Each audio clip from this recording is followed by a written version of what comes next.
온 시방과 삼세의 진찰에 원만하고 밝은 조사이신 법계의 공덕 대비운과 비로자나의 대지혜와 머무심이 깊고 깊은 진법성과 흐르는 바 원만한 수다라와 낱낱 진찰의 부처님 회상 중의 보현문수 모든 대사들께 목숨 바쳐 귀하옵니다. 제가 지금 한터럭의 지혜로 가없는 법계의 공을 헤아리고자 합니다. 바라옵건대 삼보의 동체 자비를 받들어서 말과 글귀마다 부처님의 뜻에 부합되게 하시고 법안이 항상 잘못 얻게 하시며 온 중생계의 보현처럼 행하게 하시고 수숭한 선을 되돌려서 많은 중생들을 적시어 보리의 상락과를 빨리 얻게 하소서.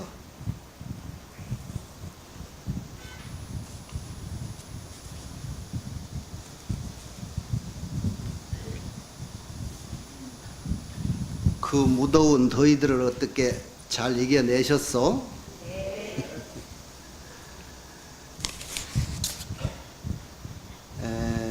오늘은 십지법문 중에 제 6번째 현전지, 나툴현자 앞전자 따지인데 그 지위할 때 지자입니다. 6번째 십지 중에 지인데 시간이 한 달에 한 번씩 하니까 지난 거 다 잊어버리죠. 솔직하게 대답 잘하지. 십지 중에 제일 처음 지위가 뭔지 이름은 알아요?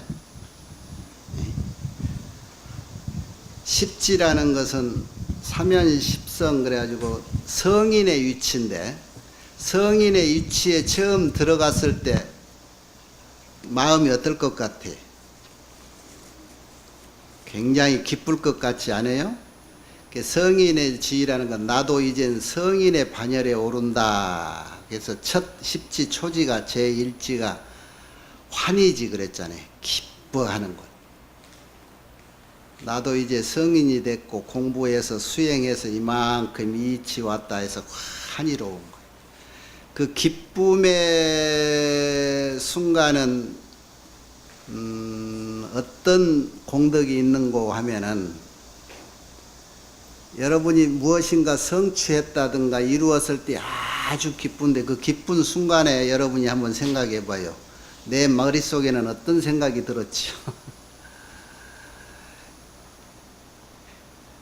만사에 두려움이 없어지는 공덕이 제일 커요. 이제는 그 어떤 것도 두렵지 않다. 그래서 자신감이 생기고 이제는 불태전이라 물러서지는 않는다. 이제는 공덕을 쌓으면 쌓은 대로 노력을 하는 대로 전진만 있을 뿐이다. 이 한이로움 때문에 수행의 노력이 더 박차가 되고 그러는 거예요. 그 다음에 이구지하고 제3지 발광지 이럴 때는 어떤 마음의 자세를 필요로 한다 했지요? 깊을 심자, 깊은 마음, 심심으로 이지 삼지를 들어간다. 깊은 마음이라는 것은 일종의 믿을 수 있는 신심이야. 신심이 깊어야 돼. 그래서 그 어떤 유혹에도 어떤 현상에도 현혹되지 않고 내 마음 먹은 대로 실행을 할 수가 있는 거예요. 그리고 제4지, 제5지, 오늘은 제6현전지인데 제4지는 처음 이러한 10가지 마음으로 제4지에 들어가며 하는 마음이 있고 제5지도 이러한 10가지 마음으로 제5지에 들어가며 하는 말들이 있었지요. 처음에. 그러니까 그 마음은 어떠한 마음 자세를 가져야 어떤 레벨의 마음 수준이라야 제4지, 제5지, 제6지에 지위에 들어갈 수가 있다. 그런 뜻이잖아요. 그죠? 거기에서 제4지는 명법문 10가지 법의 밝은 문을 가지고 제4지 염해지에 들어간다 그랬지요. 10가지 밝은 문이라는 그 열이라는 숫자는 우리가 늘 이제 알잖아요. 만이라는 숫자, 전체라는 얘기예요. 일체 마음이, 십종심 그러면 내 전체의 마음이 마음가짐 이런 뜻이라. 이런 큰 공부를 하려면은 내 마음 전체가 처음에 어찌해야 된다고? 대심, 광대심 커야 된다 이 말이에요. 얼마만큼 커야 될까? 그릇이 크면 클수록 어른이 되잖아요. 그죠? 대심중생이 누구지요? 보리살탑, 보살이란 말이에요. 그 대심을 가져야 이 공부를 할 수가 있어. 그 대심은 실용적으로 모두를 내 가슴 큰 마음속으로 품을 수 있는 도량이 생기는 거예요. 그런 큰 마음을 가져야 이 공부를 할 수 있다. 십종심 10가지 마음만 그 10가지가 아니라 1000가지 만가지 일체 내 마음 씀씀이가 하나부터 10까지 다 대심이라 해야 된다. 큰 마음이라 해야 된다. 광심, 광대심이라 해야 된다. 그런 뜻이. 깊어야 된다. 끝도 없이 저 바다 해저보다 더 깊어야 되고. 그런 마음이라야 이런 공부를 할 수 있다. 그런 뜻이었어요. 그리고 지난 제5지 난승지 의 지혜가 이보다 뛰어날 수가 없어서 이겨먹기 어렵다 해서 난승 아니요? 그 난승지에서는 평등하고 청정한 마음 그걸로 제5지에 들어갈 수가 있다. 평등하고 청정한 마음이라고 하는 마음은 어떤 마음일까? 세상을 편협하게 보지 않고 평등하게 볼 수 있는 마음을 가져야 그 지혜의 지위에 갈 수가 있다. 우리가 공부하는 게 뭐냐? 이 세상이요.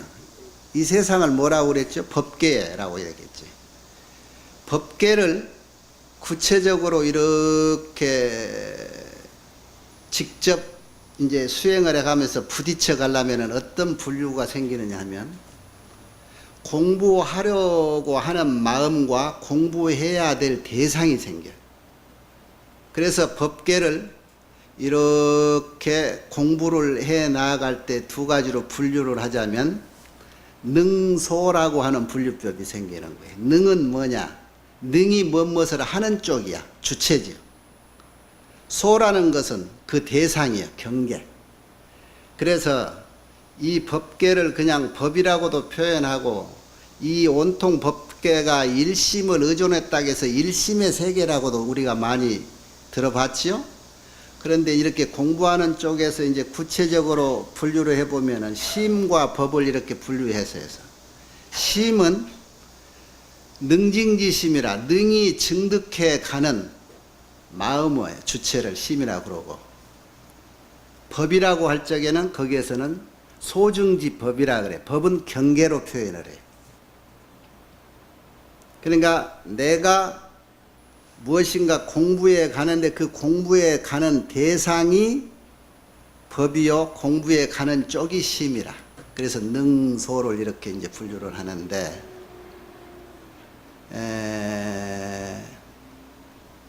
부처님이 깨달은 대각이라고 하는 것이 이 법계 전체예요. 그 속에 법계라고 하는 그 법 속에는 심과 법이 같이 들어있는 거예요.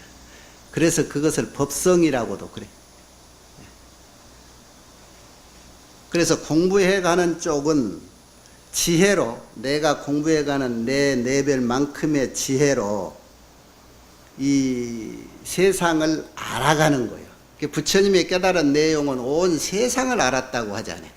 세상의 비밀을 알아챈 거란 말이에요. 그걸 점진적으로 지혜가 있을수록 세상을 좀 더 깊이 넓게 확실히 알아가는 것. 그래서 대각 그러면 그것을 완전히 남김없는 무여열반의 경지를 증득한 자리예요. 그 자리가. 그게 이제 점차 해 가는데 이걸 제1, 제2지, 제5지, 제6지 하는 것은 아직은 조금 미진함이 남아있다는 거예요. 무생법인을 증득하지는 않았다는 거예요. 아직은 조금은 미득했어. 그래서 이렇게 순차가 있고 분별이 있는 거예요. 그래 오늘 들을 이 공부할 제6은 이름이 현전진다 그러는데 무엇이 내 눈앞에 앞전자하고 드러날 현자잖아요. 무엇이 내 눈앞에 드러나나 나타나느냐 하면은 세상을 이 법계라고 하는 이 세상을 관찰하는 그 지혜가 그러니까 세상을 알아가는 그 지혜가 내 눈앞에 드러나는 거예요. 그 지혜가 나타난다 이 소리라. 이 앞전에 제5지에서는 소위 뭐냐면은 마음이 소위 평등하고 청정한 그런 상태라야 제5지의 지혜를 터득할 수가 있다. 5지의 지혜에 들어갈 수 있다고 그랬잖아요. 그것은 아까 심과 법을 이렇게 경계로 나누자 할 때 능쪽, 내가 능증지심이라고 하는 그 내 쪽에 마음을 지녀야 되고 오늘 공부할 제6지는 외쪽이라 그러니까 일체 바깥이라는 심과 법을 나눌 때 법이라고 하는 세계 이 법을 그러니까 분류하자면 경계라고 그래. 경계 상대니까 바깥 경계의 내용을 좀 더 정확히 아는 그런 지혜로 소위 말해서 이 지혜를 터득해 가는 거예요. 그러니까 이 세상을 관찰하는 그 지혜가 내 눈앞에 나타난 지이다. 이렇게 이름을 짓는 겁니다. 공부를 해가면서 지혜가 점점 이제 수승해 갈수록 세상을 보다 더 정확하게 알 수 있는 거지. 그 알 수 있는 지혜가 증장될수록 비례해서 뭐가 증장이 되느냐 하면은 우리는 처음에 나만 위한 소심 중생으로 발심한 게 아니고 대심으로 발심을 했잖아요. 그래서 지혜가 높아갈수록 대비심이 증장을 해요. 같이 대비심이 증장을 해서 그 지혜가 높은 어른일수록 대보살이 되는데 대보살의 삶은 대비심하고 대지하고 비례해서 그만큼 그 영양껏 대비를 활용하는 데 사용하고 있어요. 그것이 보살행이요. 보살행. 그런데 왜 지혜가 높으면 대비심이 생길까? 우리가 영리한 사람은 내가 늘 읽을 때 눈치를 챌 거예요.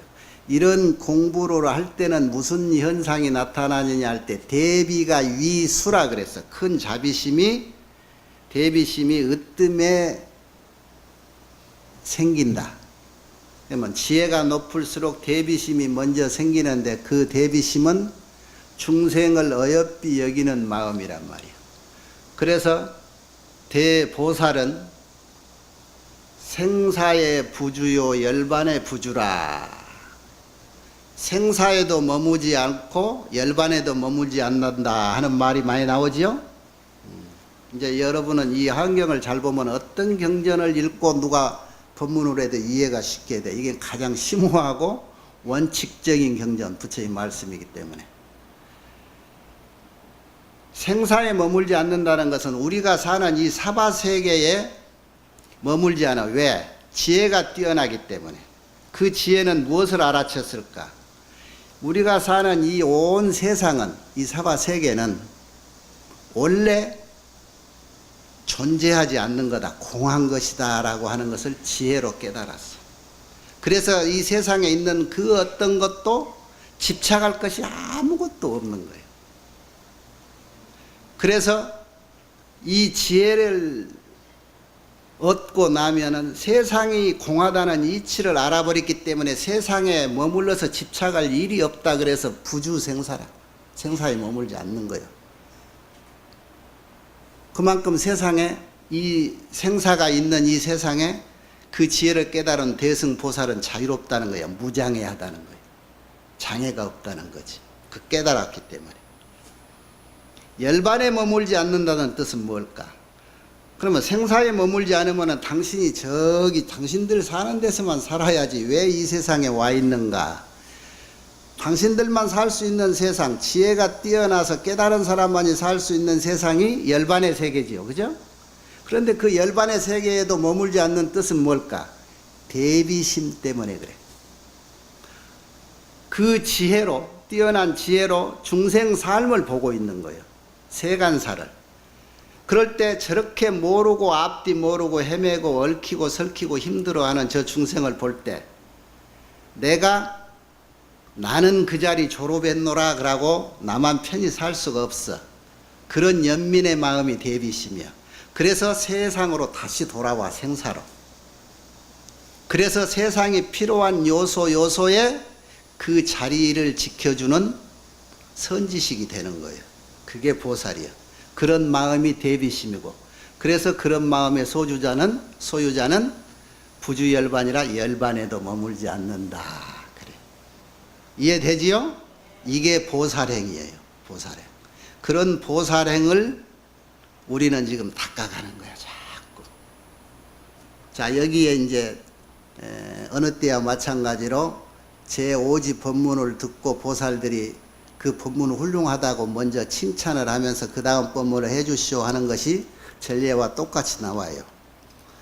보살이 이미 모든 전지의 수승한 행을 듣고 그 마음이 환희로워서, 그 환희로운 표현으로 이런 능력은 있어. 기쁨의 표현을 꽃비를 내려주는 것. 그리고 청정한 광명을 놓아서 빛을 발해서 보배 구슬을이라고 흐트러서 그걸 표해. 대단한 법문을 하셨습니다. 감사합니다. 고맙습니다. 자기들이 표할 수 있는 정성을 누구에게? 그 법문을 해주신 부처님에게 공양 열애하신다. 11개 공양하시면서 칭선설 참 좋은 법문이었습니다. 이라고 칭찬을 하더라. 아울러 백천의 하늘 대중들이 다 또한 흥경하다. 기뻐하면서 같이 저 허공중에 머무르면서 많은 보배와 화만, 꽃, 이런 목걸이 뭐 이런 거, 영락, 당번, 보배, 일산 뭐 이런 거, 그 다음에 향, 이런 것들을 다 마치 비 내리듯 허공에 흩트리면서 부처님께 공양을 하시더라. 그 대중 중에 또한 그 천왕인 자제천의 천왕, 자제천의 천왕과 그 권속들, 이들이 또 마음으로 환희심을 내어서 자기들 능력으로 허공 중에 이렇게 머무르면서 역시 보배를 흩어서 어느 정도 보배 흩어진 게 아니고 구름을 이루듯이 구름처럼 보배를 흩어서 부처님께 또 공양을 하시면서 찬탄에 말씀하시기를 불자여. 이제 이 부처님법을 대신 설은 금강정 보살에게 하는 얘기야. 빨리 얼른 좋은 법문, 다음 법문 해 주십시오. 이런 거예요.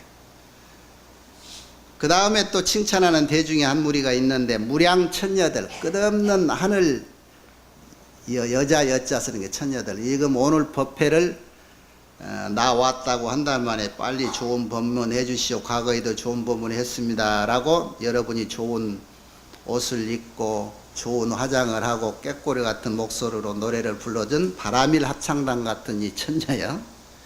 무량한 천녀들이 허공중에 머무르면서 또 같이 즐겁고 좋은 음성으로 노래를 하면서 부처님을 찬탄하기를, 그 음성 가운데는 다 이런 말이 들어있어.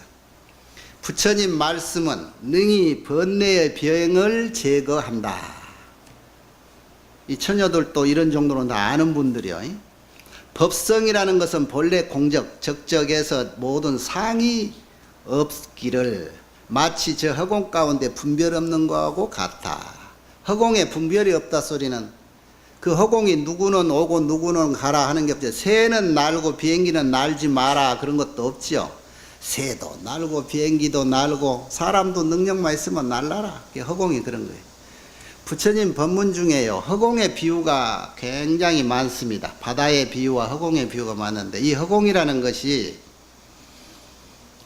큰 것 중에 우리 중생들이 생각하는 가장 큰 것 중에 허공보다 큰 것이 없지요. 그 허공 속에 모든 것이 포함되어 있잖아. 그래서 허공의 비유를 그렇게 많이 들어요. 또 내적으로 허공이라고 하는 거 아까 그거요. 그 어떤 것도 용납이 돼. 응? 허공은. 그러면서 차별을 안 둬. 평등하다고. 부처님이 깨닫고 나서 아까 말했듯이 이 세상의 이치는 모든 게 평등하고 청정하다. 마치 허공처럼. 이렇게 해서 허공의 비유를 많이 하는 거예요. 그리고 진리가 청정하다라고 하는 뜻도 공하다는 뜻이고 공하기 때문에 평등하다는 뜻이거든. 의미적으로. 그게 중도고. 그래서 이 허공이라는 비유가 아주 시적절해요. 능언경 법문 또는 온각경 법문 들으면서 여러분 아주 이슈가 됐던 단어들 기억하실 거예요. 무변 허공이 각소현발이라고 하는 것을 공부하는 스님들이 막 혼용했다는 얘기들이, 끝없는 저 허공이 각소현발, 깨달을 각자 곧 소할 때 바소자, 거기서 현발하다, 나타나다. 어디에서? 어떤 사람은 허공에서 깨달음이 나왔다 이런 사람은 없을 거예요. 그런데 당황해서 그런 법문도 했다는 사람도 있고, 허공이라는 것은 글자대로 해석하면은 각이라고 하는 큰 깨달음 속에서 현발된 거라, 나타난 거다. 근데 그걸 이치적으로 그 이해를 탁 하는 사람이 많지 않았어요. 옛날에 여러분 빼고. 여러분은 다 이해를 하죠. 저 끝없이 크고 넓은 허공이 대각 깨달음에서 나타난 거래.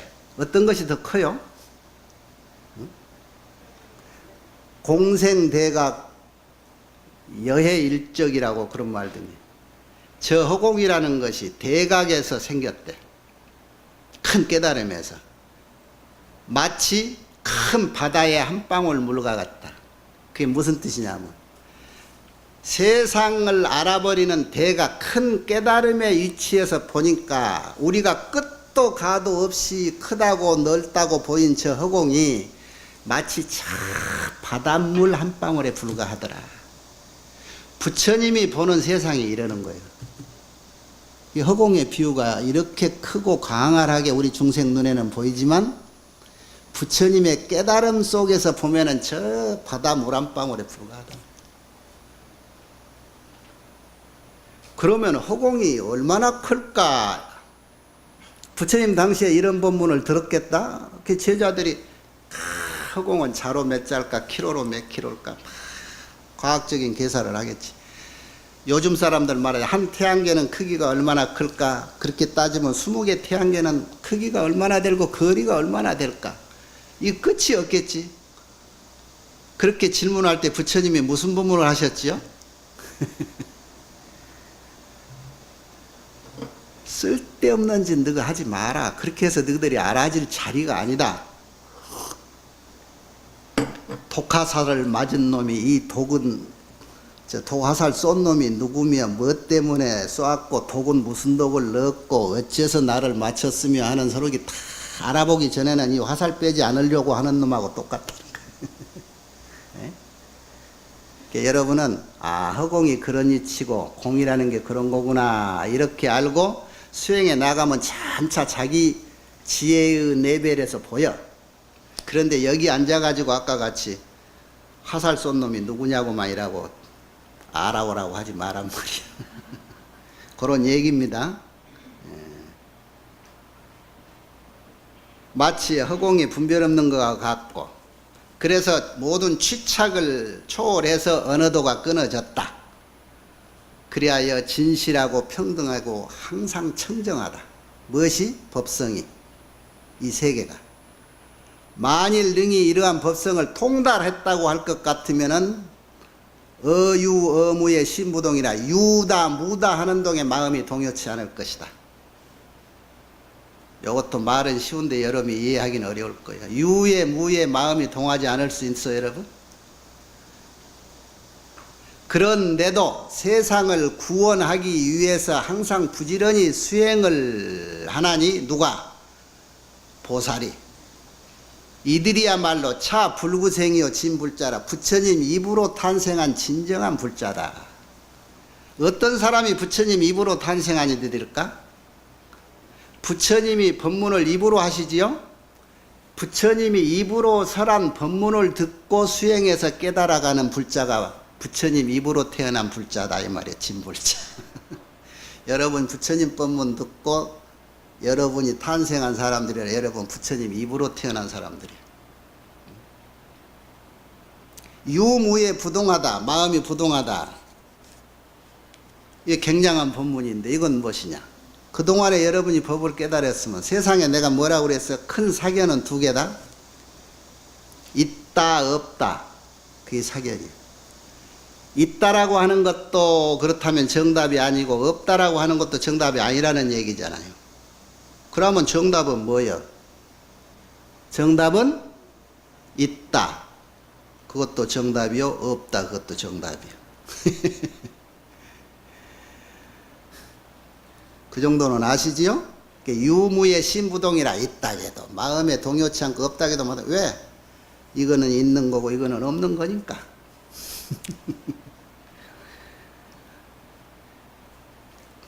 요런 이제 이 천녀들이 이렇게 부처님 법문에 대해서 이렇게 평을 하고 칭탄을 해. 자기들이 알아들은 대로.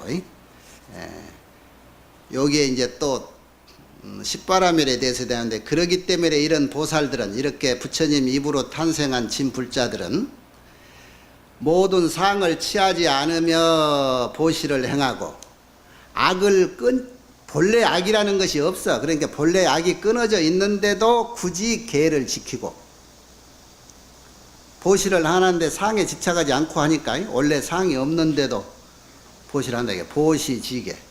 그러니까 법이라고 하는 것이 해로움이 없다는 걸 알면서도 굳이 가민을 해. 항상 인욕을 한단 말이야. 법성이라는 것은 원래 모든 거에서 떠나 있어. 이별돼 있는 거야.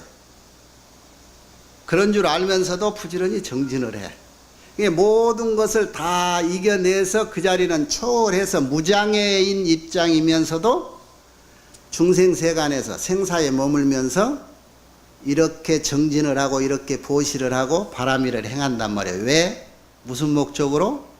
중생들을 위해서 모범이 보이고 그러는 거예요. 선지식은 그래서 사는 거예요. 여러분은 지금 그동안에 해놓은 공부로 벌써 저 열반 세계에서 유유자적하게 거짓 걱정 없이 살 건데 왜 오늘날 여기 와서 이렇게 남이 볼 때 긴 세월 같은 80년 100년을 이렇게 유지하면서 살아가느냐? 내 자식과 내 손자들 내 아들 위해서 내가 이라고 사는 거예요. 다 내 혼자 잘 살자면 벌써 저 도솔청 가서 부처님하고 놀고 그럴 입장이라고 내벨이. 예? 여러분 군번이 그 정도는 되지요? 대답을 안 하는 것이 아직 자신은 100% 없다는 얘기요. 이와 같은 미묘한 법음으로 천만 가지 그 좋은 음성으로 찬탄에 마치고 무견하니 침묵하면서 부처님을 우러러 쳐다보고 있더라. 그때 해탈월 보살께서 금강장 보살에게 말씀하시기를 자 이제 무슨 행상으로 다음 제6지에 들어갈 수 있는가를 빨리 일러주시오. 그때 금강장 보살께서 해탈월 보살에게 고하시기를 불자야 보살 마살들이 이미 제5지를 갖췄으니 이제 제6현전지에 들고자 할진대 마땅히 10가지 평등법을 관찰해야 하느니라. 아까 얘기했죠. 제5지에서는 평등하고 청정한 심, 그 마음으로 평등한 청정심으로 제5지에 들어간다 그랬는데 여기는 평등한 10가지 법을 관찰하는 그 지혜로 들어간다 그런 뜻이야. 아까 시임법을 이렇게 논아놨어. 먼저 내적인 내 심을 청정히 하고 외적인 경계를 잘 관찰해서 알아가야 된다. 그런 뜻으로 이렇게 억지로 분류를 해놓은 거예요. 어떤 것이 10가지인고 어떤 것이 평등하냐 이 세상 법이 이제 그것을 뭐 10가지 해놨는데 1000가지 10,000가지일 수 있다 그랬죠. 모든 것이 평등하다 이런 뜻이에요. 일체법이 무상해서 평등하고 체가 없어서 공하니까 자체가 없어서 평등하고 무성해서 평등하고 본래 청정하기 때문에 평등하고 희론이 없어 평등하고 취사가 없어서 평등하고 원래 적정해서 평등하고 환과 같고 화와 같고 메아리와 같고 그림자와 같고 저 물 가운데 물속의 달과 같고 거울 속의 영상과 같으며 불꽃과 같고 그래서 평등하다. 뭐요? 헛것이라는 거예요. 다 본래 평등이라는 거지. 이 세상이. 이래서 세상 법이 다 평등하다. 일체 모든 경계가. 그랬어요. 자, 이렇게 평등한 것을 이제 다시 알아보려면은 여기 육지에서 이제 주로 다뤄야 될 법문이 무엇인가? 세상을 알아가는 게 법을 알아간다는 것은 그 법은 원래 평등한 것이라는 것을 전제해 놓고 평등한 법을 알아가야 되잖아. 평등한 법이 어떻게 생겼는가? 이 세상 존재를 따지고 보면 이 세상의 자체가 공하다고 했는데 그런데 이 세상에 뚜렷이 있잖아요.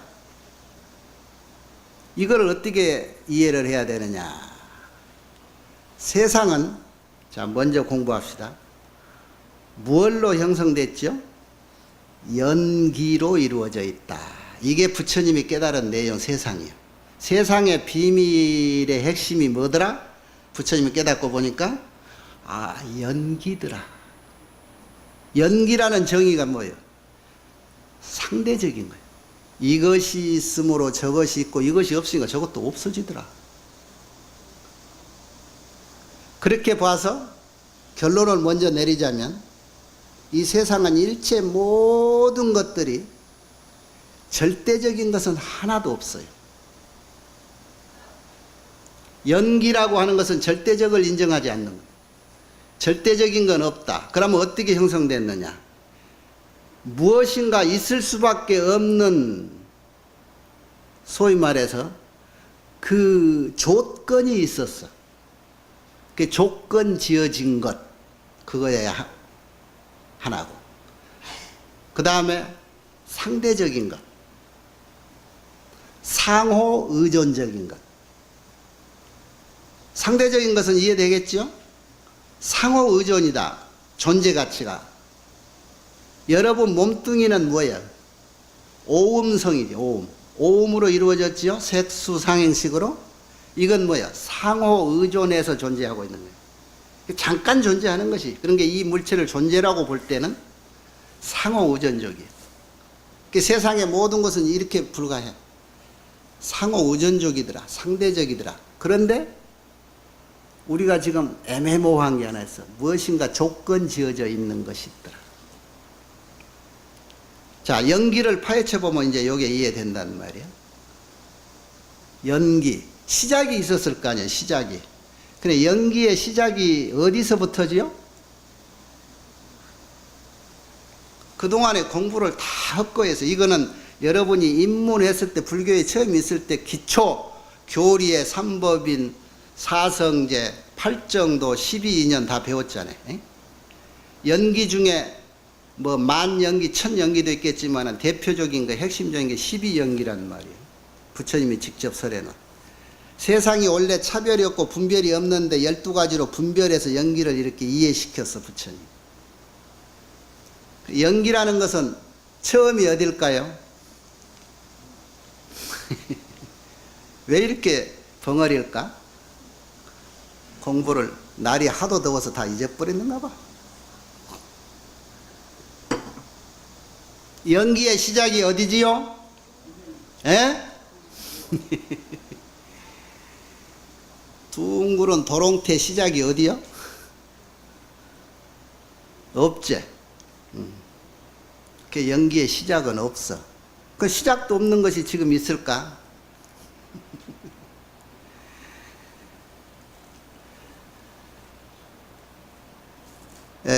아까 누가 조그맣게 자신 없는 소리로 무명 그랬네.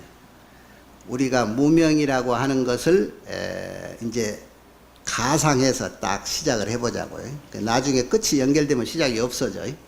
무명이라고 하는 말이 뭔 말이냐 그러면 밟지 못하다, 모른다. 모른다야, 모른다. 무명이라는 것이. 뭘 모르냐? 여기에 이제 이 온문에 붙인 경전에 나와요. 모른단 말이 뭐, 우리가 무명, 12년 이어오죠? 무명, 행, 식, 명색, 유깁, 촉수, 애, 치, 유, 생, 노사. 그러죠? 요것은 이제 무명에서부터 이렇게 현재를 우리가 생이니까 늙어가고 있는 사람, 곧 죽어갈 사람 가서 이렇게 현재와 미래를 이렇게 보거든. 그래서 보면 과거로 거슬러 올라가는 것을 역이라고 그러고, 처초에라고 우리가 가정해 놓은 무명에서부터 생노사까지 오는 것을 이제 순이라고 그래. 순과 역으로 12인연을 거슬러서 검토해 보면 연기의 줄거리를 알 수가 있는 거요. 그래, 이 연기법을 공부하는 모든 보살들이 최초의 난관에 부딪힌 조건이 아까 말하는 무명이에요. 조건 지어진 게. 우리가 오늘의 현실이라는 것은 내가 오늘의 현실이 있게 된 과거의 조건이 있었어. 그 조건의 발단이 무명인 거예요. 조건 지어짐으로부터 시작이 돼서 내가 오늘이 있는 거예요.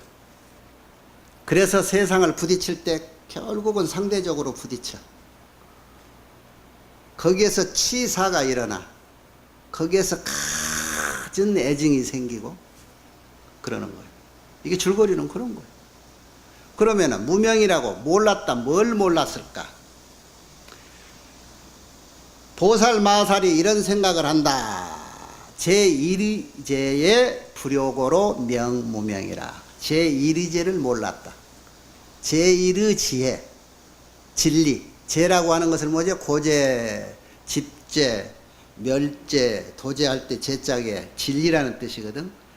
그 중에 그 어떤 것 최고 제일 가는 진리, 제일 가는 진리를 몰랐다. 그것이 조건이다. 그것이 병통이다 이 말.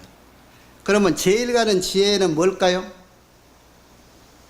무엇을 우리가 몰라서 이렇게 흐리멍텅하게 사는가? 얘기했잖아요. 세상은 평등하다는 것, 세상은 청정하다는 것, 세상은 공하다는 것, 세상은 중도라는 것. 이런 이치를 모르는 거예요. 세상이 공하기 때문에 내 몸을 이루는 이 오음으로 된 이 오음도 공하다는 것. 그래서 나라는 존재는 자성이 없다는 것. 마찬가지로 세상의 모든 것들이 다 자성이 없어. 아까 얘기했지. 체가 없고 상이 없고 했잖아요. 이 일체법이, 이 일체 모든 것들이 무상에서 평등하고 무체라서 평등하고 그런 거. 본래 청정에서 평등하고 그렇죠. 그런데 우리가 그런 이치를 몰라가지고 멍청하니 컴컴한 어둠같이 알고 걷는 게 아니고 모르고 덥석덥석하. 잠결에 모르고 더듬어서 화장실 가듯이 그게 습으로 움직여지고. 그게 최초의 그게 무명이라고 하는 것은 제일 가는 진리를 모름의 조건이 됐다. 그거예요. 여러분 유인물 나눠준 것이 이제 그 대목 내가 뽑아놓은 건데. 불자야 이 보살 마살이 다시 이런 생각을 한다. 이제 뭐 내용이 여러 가지 있어서 다시란 말이 들어간다. 제1의제에 요달치 못한 까닭으로 이름을 무명이라 한다. 자, 그렇게 된 것에서부터 이제 시작이 돼. 소작업이 모르는 것이 주체가 돼가지고 그것이 심식이 돼가지고 일을 벌려 무엇인가 행위를 한단 말이야. 그 소작업의 결과가 행이요. 그 행을 구체적으로 얘기하면은 여기서 뭐라고 하느냐. 죄 짓는 행동이 있고 복 짓는 행동이 있어. 그죠? 그 다음에 또 하나가 있다 그래. 부동행이라고. 죄도 복도 아닌 것이 있대. 죄 짓는 건 알겠죠? 나쁜 짓 하는 것이 죄행이고, 복 짓는 것, 좋은 일 하는 것이 복 짓는 게야. 거기는 유루복도 있고 무루복도 있겠지.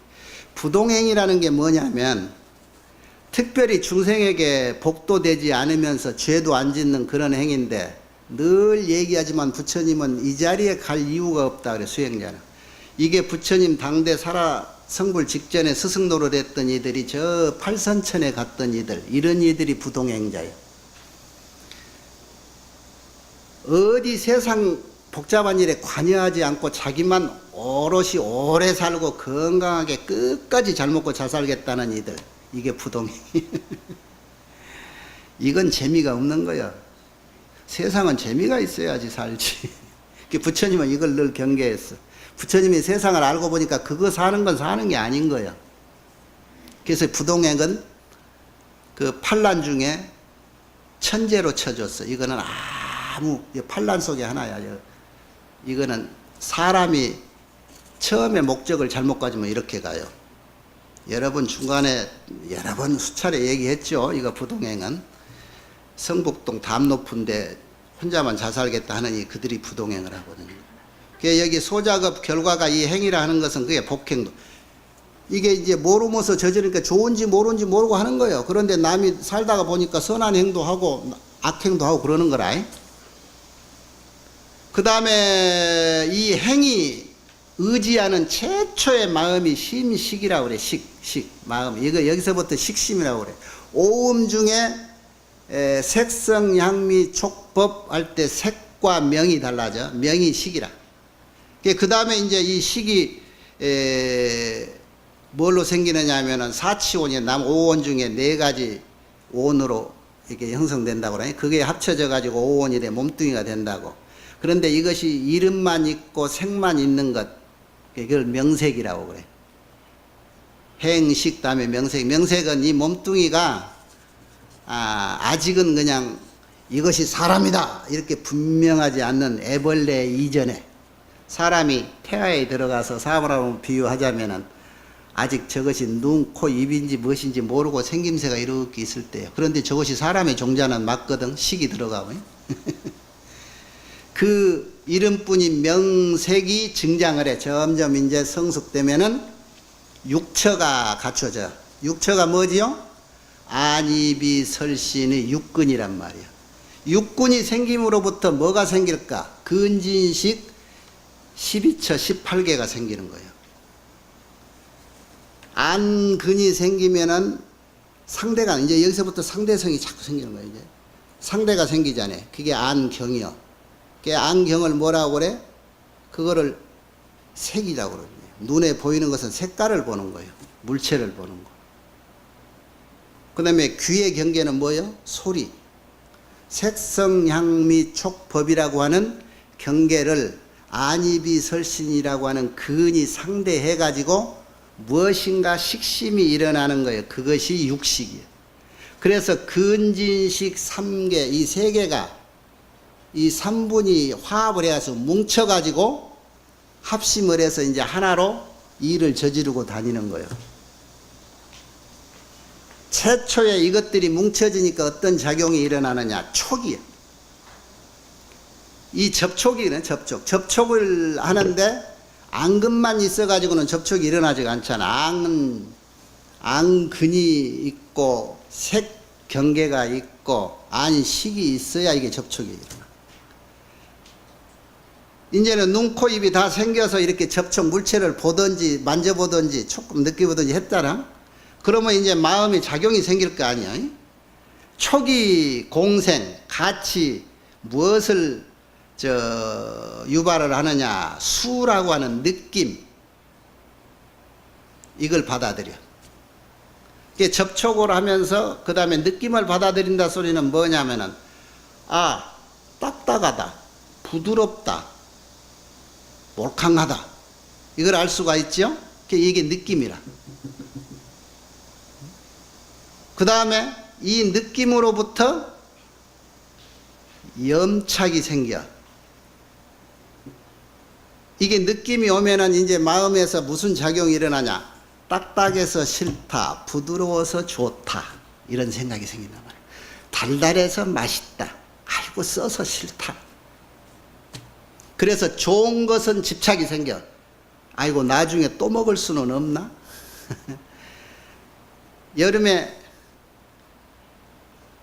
여름만 해서는 알 일이네. 우리가 속옷에 깔깔한 게 좋아, 부드러운 게 좋아?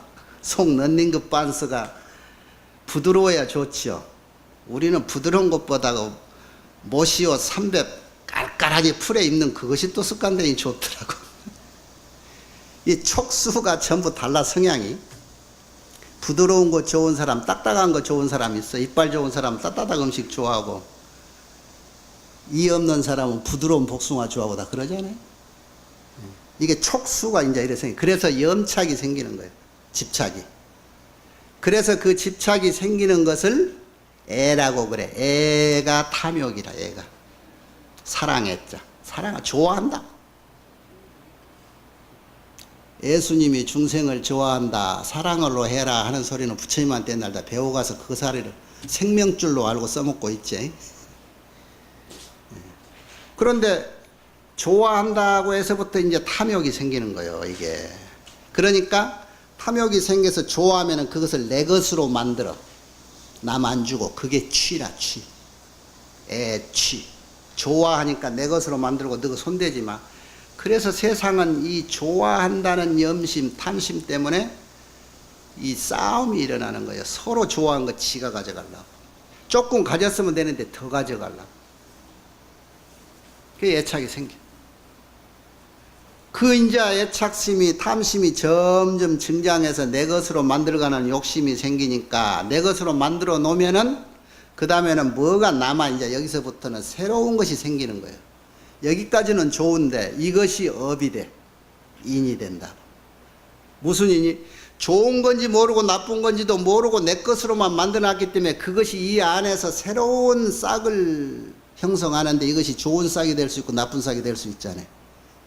그래서 새로운 존재라는 것이 형성이 되는 그 존재가 유라, 유. 그 일체 모든 것들이 다시 생기는다고. 씨앗이 몰랐기 때문에 이것도 모른 채로 생겨. 좋은 줄만 알고, 부드러우니까 좋은 줄만 알고, 맛이 있으니까 좋은 줄만 알고. 그렇게 많이 먹으니까 맛있는 것만 많이 먹고 당뇨가 생기고. 좋은 것인 줄만, 부드러우니까 좋은 것인 줄 알고 그것만 속살에다 입혔으니 그것이 나이롱인지 모르고 입고 살아가지고 몸에 부시름 생기고 피부병 생기고 다 그런 거예요. 모르고 한 것은. 그 유라고 하는 것은 새로운 존재들이 새로운 형상이 생기는 거예요. 이 유가 무명이 되는 거예요, 이제 다시. 그 유가 점점 성숙돼. 우리가 생명이 태어나가지고 청년이 됐다가 이것이 자꾸 노숙해지면은 그걸로 끝이면 되네. 노숙으로 끝나면 되네. 늙으면은 죽어. 노숙된 것이 노요. 그 노숙이라고 하는 것은 뭐가 노숙이에요? 오음으로 만들어진 이 몸뚱이 때문에 이 몸뚱이가 노숙해진 것은 모든 것이 기능이 저하된다는 거예요. 그래가지고 나중에는 그 기능이 수도비 되고 이 오음이 흩어져 버려. 이것을 사라고 한다. 죽음이라 한다. 번뇌는 여기서 끝나. 웬만한 번뇌. 모든 번뇌는. 그렇다면 우리 중생의 사람으로 말하면 우리 중생의 번뇌는 어디서 시작이 됐느냐? 응? 지금 여기까지 말하면 몸뚱이가 없어지면 번뇌가 끝난다고 내가 힌트를 줬는데 이 몸뚱이 구성된 오음으로 형성된 나라고 하는 착각에서부터, 이 착각의 집착에서부터 모든 이승의 번뇌가 시작이 되는 거예요. 오음이라고 하는 자성이 공한 거, 아무것도 아닌 것이 연기로 인해서 엮어져 있는 이것을 나라고 착각해가지고 거기에 집착해서 거기에 100년 동안 정성을 들이고 입비를 하고 옷을 입히고 먹여 살리고 했단 말이에요. 이게 헛짓을 한 거예요. 그 착각 때문에 내 자신을 위해서 모든 일들을 배척하고 안 좋은 일을 하게 돼. 이것 때문에. 내라고 하는 그 집착에서 내가 원래 공한 것이구나, 아까 말했더니 헛것이구나, 이 공하고 같은 것이구나라고 아는 순간 나에 대한 염착에서 벗어나야 돼. 그것이 번뇌에서 벗어나는 길이에요. 그걸 알아버리는 것이 깨달음이에요. 그렇게 사는 것이 이제 깨달음의 행위고. 자, 그것을 살아간다. 그런데 이렇게 인연으로서 생노사까지 생겼는데 사시 이별에 죽을 때 이제는 이별하지요. 굉장히 구체적으로 그러는데 이별하는데 그게 슬프다고 우미탐연을 해. 어리석고 슬퍼하고 미혹돼 가지고 막 연연해 하면서 그래 가지고 심흉이 번민해. 아이고, 아버지 나를 낳아주셨는데 어머니 나를 길러주셨는데 이렇게 가십니까? 그냥 막 그동안의 애착을 가지고 살아 얽히고 덜키고 뒹굴며 살아왔던 이승의 모든 인연들이 그냥 한꺼번에 무너진 것 같고 이별되니까 그게 슬프고 가슴이 미어지는 거예요. 이것이 심흉번민이. 이런 것을 수라고 근심스러운 거다라고 한 거예요. 걱정이다. 그 다음에 그렇게만 하냐? 막 울고 불고 눈물 콧물. 채사가 할 때 채는 눈물이고 사는 이게 아마 콧물일걸? 그리고 그냥 막 슬퍼하고 하는 것. 그런 것이 애탄이라 그래. 탄식할 때 탄자. 그러니까 수탄 우고를 지금 설명하는 거예요. 그런데 이런 것들이 안이비 설신 은대 을을 빼고 신까지 해서 오근에 이런 것이 있을 때 채사자탄이 무슨 우미 탐연이 하는 것이 오근에 있을 때 이거를 고통스럽다 할 때 고자라고 하고 마지막에 의지 안이비 설신 의에서 의지에 있을 때 이것을 근심우자 우라고 한다. 그래서 우와 고가 점점이 많아지는 것을 이게 참 시달림이라고 한다. 뇌 번거롭다. 여러분 우고가 많으면 그렇게 고통스럽고 힘들어. 12연기가 이렇게 생겼어. 그래서 이것을 아까 처음에 얘기했듯이 정리해 보면은 이 세상의 존재라고 하는 것은 무엇인가 조건 지어져 있어. 이게 있지 않으면 안 될 그런 과거의 원인이 있었다는 거지. 그게 조건이야. 현재라는 것은 현재가 있을 수밖에 없는 과거의 조건이 있어야 돼. 그것이 인이란 말이야. 그게 과거의 조건이야. 그래서 조건 지어진 것과 상대적인 것과 상호 의존적인 것으로 세상이 형성되어 있는 거예요.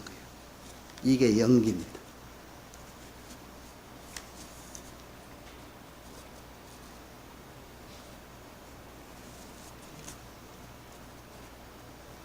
시간이 요즘 저 백중기대 하느라고 시간들을 많이 기도를 오래 하시느라고 시간이 많이 갔는가?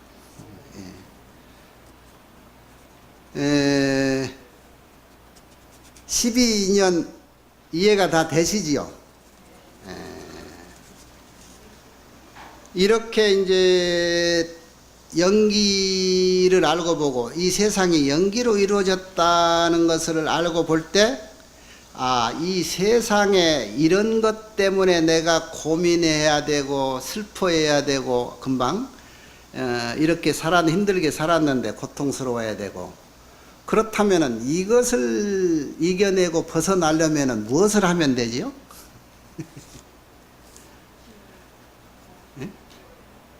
조건을 안 만들면 되겠죠, 그죠?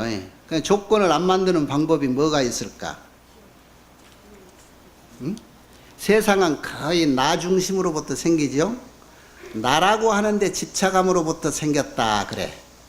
이 조건이 무명이라는 조건이. 그러니까 이 정말로 내 것이라고 나라는 자신이 있는 것 같은 것을 착각을 했는데 이제 알고 보니까 나라는 존재가 원래 없었구나 알았기 때문에 그동안에 거기에 연연하고 집착했던 나에 대해서 집착하지 않으면 집착을 떠나버리면 되는 거예요.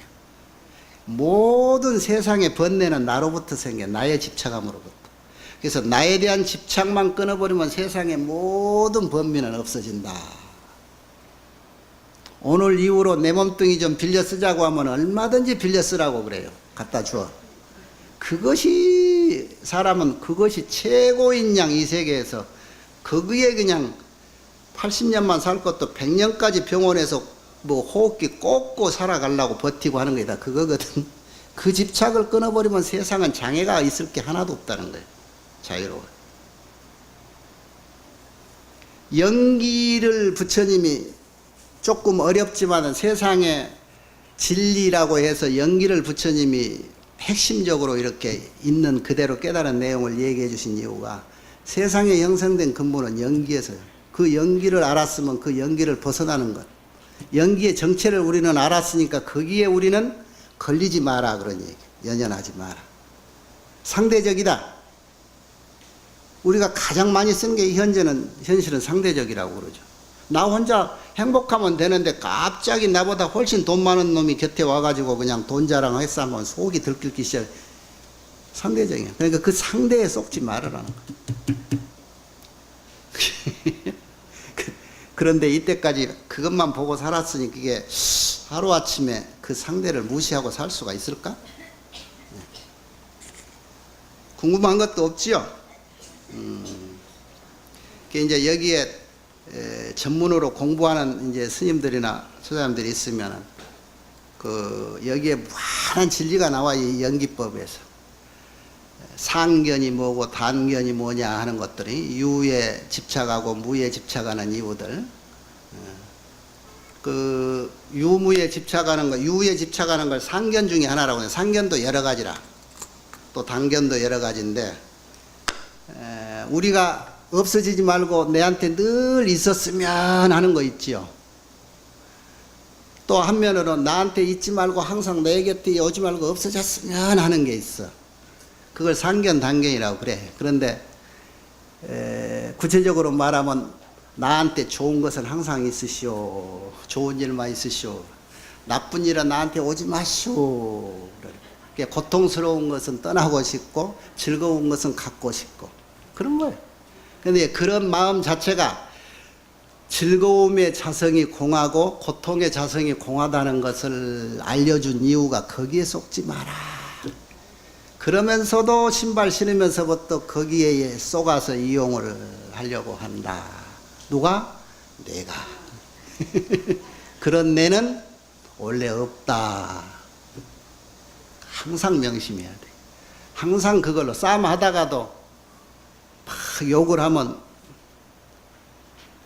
내가 원래 없는데 나한테 욕한 너는 누구한테 욕하느냐 그러라고.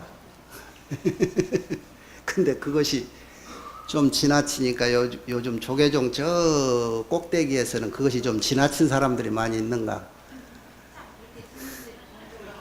나는 인터넷 금산사에서 떠날 때 인터넷 안 하고 스마트폰도 안 하니까 나한테는 그런 소식이 일치 안 오는데 종단에 그래 이제 중진 들어간다고 뭔 어떻게 알고 거기다 문자는 몇 개 보내와. 그것도 좋은 소식만 보내오면 될 낀데 그런데 세상 소리는 나한테 안 들어오는데 차 한잔 먹으러 온 사람들이 한 번씩 와서 꼭 이렇다네 저렇다네. 그런데 여기는 어째 조용하요 그러고 들어봐. 심심은 깊은 마음은 흔들림이 없다 그랬죠. 유에도 무에도 심부동하라. 이러쿵 저러쿵 해도 절대 마음 움직이지 마라. 그거 다 환상이다. 에? 여기 있는 사람은 그런 경지, 적어도 이 십지 오기 전에 저 십주에서 정신 불태주라고 있었잖아요. 제5 정신 불태주에 다 거쳐온 사람들이라 세상이 무너져도 여러분 마음은 변동이 없으리라는 걸 내가 확신하면서 제3 또 한 번 확인하는 거예요. 성불하십시오.